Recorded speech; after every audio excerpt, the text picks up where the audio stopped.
Hello everyone, this is Enzo Eigen of the Alliance for Loki, and this is Alliance War Season 17, War number 5. And so as you can see here, we are up against an alliance called Exitium. I think is how you would say that, not really too sure. Alliance I don't believe we've faced before, and you can see their war rating, it's much lower than ours, and so yeah, that's also interesting part of our season. So for the last 3 seasons, we really haven't gone hard in war. It's just been not worth the rewards for all the items that you have to buy or use glory on. And so because of that, our war rating has fallen. We used to be top 10, like 3, 4, 5, or 6. I think we were 45 or 50 when the season started. So we're facing a lot of alliances that we just haven't often played. And our goal is to get Masters this season, and so yeah, we definitely have had some easier matchups as far as alliances that are, their war ratings I would think are pretty low. This one in particular was really low. We're about 3,200, and Exitium is 3,000, and so yeah, pretty big difference in the fight. But still have to take it seriously. We want to win, and we know that if we become complacent, we can easily lose. So you see here I'm on path 2-9 and running Quake, Mysterio, and Emma. Again, it's Mysterio and Emma for a path 9 fight. My first fight is against a Sentinel, and I'm a little worried about this fight for 2 reasons. One, it's on this note that gives you a poison that does a lot of damage, and a bleed that does no damage. So Mysterio is good for that because his poison he's immune to poison. The only problem is if he gets armor broken, then he loses that immunity for 10 seconds. And this poison, as you might have seen from the node, does 160% of damage over 7 seconds. So if I get armor broken, you can see I was checking the special attacks of Sentinel. I see as SP1 can armor break you, so I was worried about not being able to dodge or miss dodging an SP1 and becoming armor broken, and that would essentially kill me because theirs is that poison really, really strong. And yeah, I don't think maybe willpower would counter it enough, but 160%, that's a lot. And so other than that, I was just going to play conservative, not try to get into too much trouble, and just try to evade the SP1 if I could, or block it as I needed to. So of course, as always, I put on the boosts and I'm ready for the fight. And again, nervous but ready for it. So of course he has the analysis charges which build up. So I'm just going to do a lot of medium, light, mediums, and you can see here just doing medium, light, mediums, trying to keep the analysis charges at a minimum, and just start playing slow and easy in the fight. That way I can just tear him down a little bit at a time.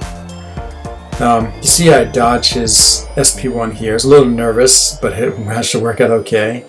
And then right back to the medium, light, medium. So I want to build to my SP3 because then I'll do a lot of damage. And I want to keep on baiting out his SP1. I feel a little more comfortable baiting the SP1, even though it's this weird laser one. You see there, I decided to block it because I was so close. And look at all those analysis charges. Oh, they go racing up because it's basically blocking over and over again, so it counts all as like repeated actions, which is 4 analysis charges each time. I get to my SP3, throw it, does really good damage. It hits really hard, and it gives me a pretty substantial attack boost. And so it's down to 26%, and now I'm just going to go in, and again, he throws an SP1, and look, and the analysis charge again build up over 20 gets built up. So it's sort of like a damned if you do, damned if you don't. I mean, if you block them, then you take on analysis charges, but if you don't, you run the risk of missing the evade and getting armor broken. So success, that fight went fine, and then that was my only fight of the night. So I had been talking to my alliance mates about my next 2 fights. So they are over on section 2. These are path 9. The first one was Corvus. Very, very straightforward. That's going to be Emma. It's a good fight for Emma. Corvus is not that tough. It ends up being only I believe it was only a rank 1 6-star, unawakened too. So very straightforward. And then the next fight, I was instructed to take Quake. I was worried about that, so I took Mojo, the other war, on the same path, and so I'm affected by the reverse controls with Mojo.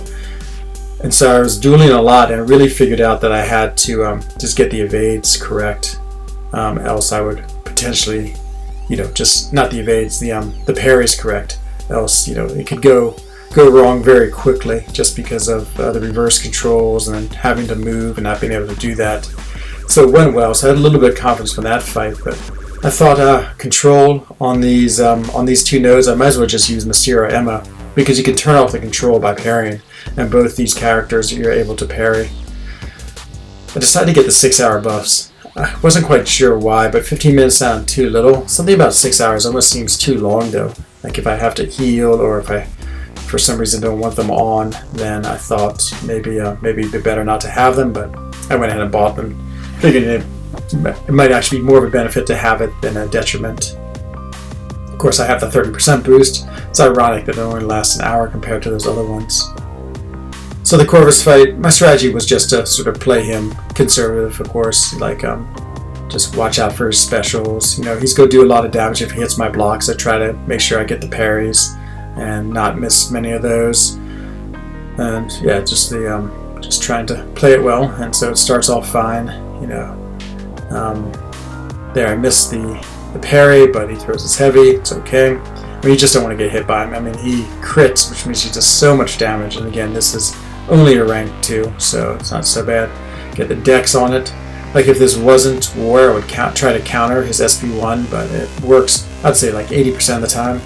Get a huge SP2, just do a lot of damage. Again, dex is SP1, miss the parry, and they get a little nervous, but finally put him away with my last combo. So easy fight, went well, and I was pretty happy with it.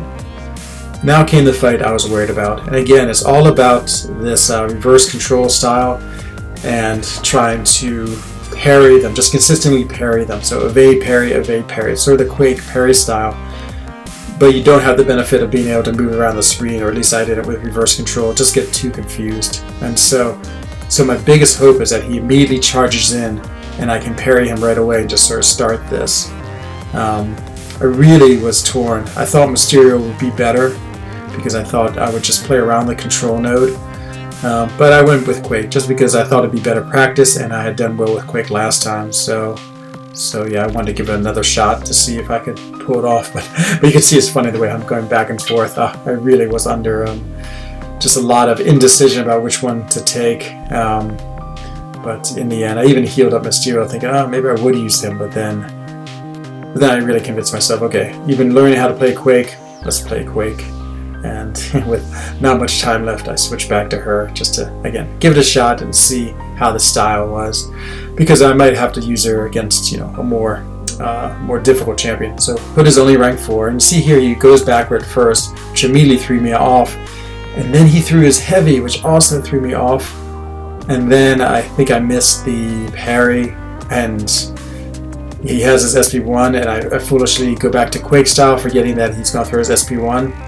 And I'm dead. Literally, in 20 seconds I died. I got absolutely wrecked. I think I did like 2% damage to him. So that was an incredibly bad fight. Just got absolutely wrecked. So now it gives me a chance to test my Mysterio theory, see if Mysterio was better or not. So I go Mysterio. And, I know he's control, so, I'm sort of watching as I'm playing him. And there he gets the power flood.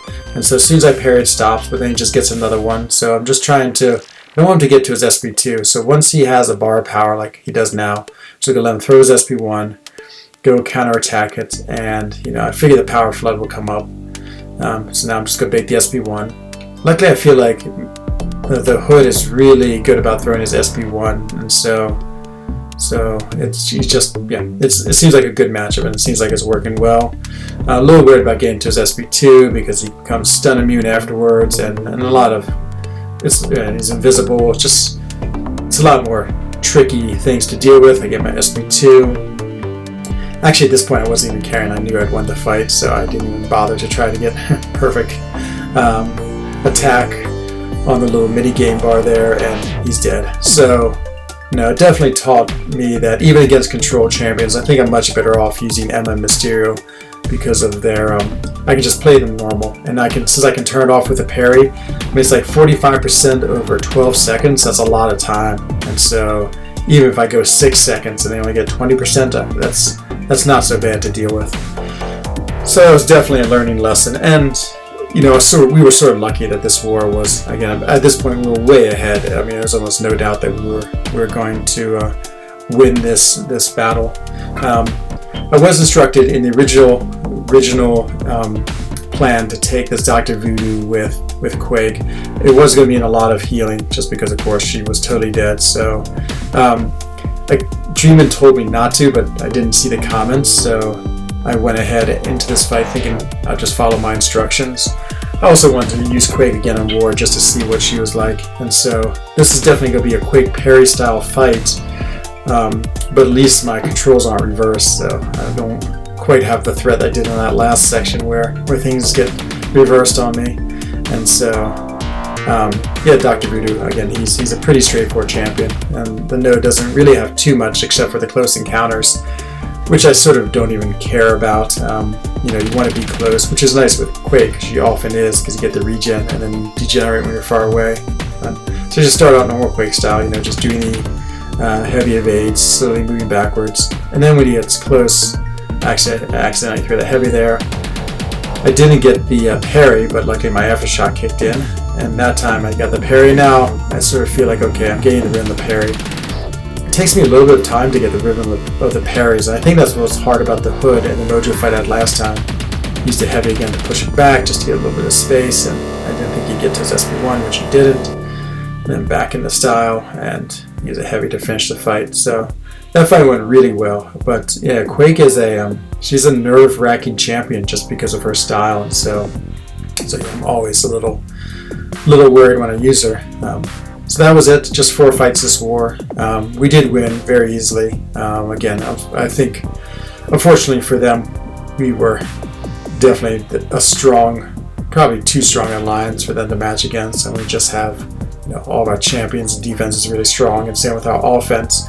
And they had a lot of rank 4s placed, so we got a big 19 point star war rating for that victory, and you could tell they'd stopped really playing, because when we looked at the number of deaths they had, I mean, they had a lot. 150 deaths. They didn't finish out the map. They just made sure they cleared the bosses.